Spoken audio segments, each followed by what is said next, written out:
Vemulawada municipal పరిధిలోని 20వ ward Ambedkar Nagar నుంచి దాదాపు 100 మంది బీఆర్ఎస్ పార్టీలో చేరారు. కోనరావుపేట మండలంలోని శివంగలపల్లి గ్రామానికి చెందిన జ్యోతి ఆధ్వర్యంలో ఈ చేరికలు జరగగా వారికి చెల్మెడ లక్ష్మీ నరసింహారావు కండవాలు కప్పి పార్టీలోకి ఆహ్వానించారు. ఈ సందర్భంగా చెల్మెడ మాట్లాడుతూ మున్సిపల్ ఎన్నికలలో బీఆర్ఎస్ పార్టీ విజయం సాధించేందుకు పార్టీలో చేరుతున్న వారిని అభినందించారు.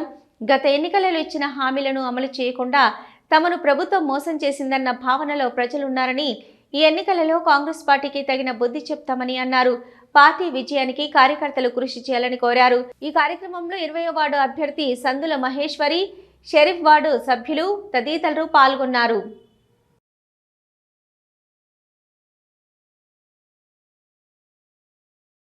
20వ వార్డు నుండి సోదరుడు షరీఫ్ గారు, వారితోని సుమారుగా ఒక 100 మంది యువకులు కానీ మహిళలు కానీ అందరూ వచ్చి బీఆర్ఎస్ పార్టీలో జాయిన్ కావడం జరిగింది. మరి వారికి బీఆర్ఎస్ పార్టీ కుటుంబానికి స్వాగతం పలుకుతున్నాను. వేములవాడ నియోజకవర్గంలో వివిధ వార్డులో పనిచేసి నా వంతు కృషి నేను చేస్తాను.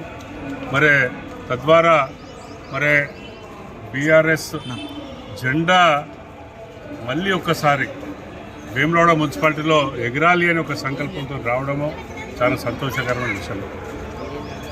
కాంగ్రెస్ పార్టీ పట్ల చాలామంది ప్రజలు మమ్మల్ని మోసం చేశారనే భావన మరి అందరిలో ఉంది. తప్పకుండా మేము దానికి ధీటైన జవాబు ఓటు ద్వారా చెప్పుతామని వారందరూ కూడా వచ్చి జాగడం చాలా సంతోషకరంగా ఉంది. తప్పకుండా మరి ఓటర్లు కూడా గమనించాలి, ఏం మోసం చేసినారు, ఇప్పటివరకు ఏం జరిగిందనేది. గత మరి 10 సంవత్సరాల్లో ఎటువంటి అభివృద్ధి జరిగింది, ఈ 2 నెలల్లో ఏం అభివృద్ధి, ఏం చెప్పిండ్రు, ఏం జరిగింది అనేది అందరూ కూడా బేరం చేసుకుంటున్నారు. సో తప్పకుండా బీఆర్ఎస్ పార్టీ మళ్ళొకసారి విజయం సాధిస్తాను చెప్పాలని ముందుకు పోతా ఉన్నారు.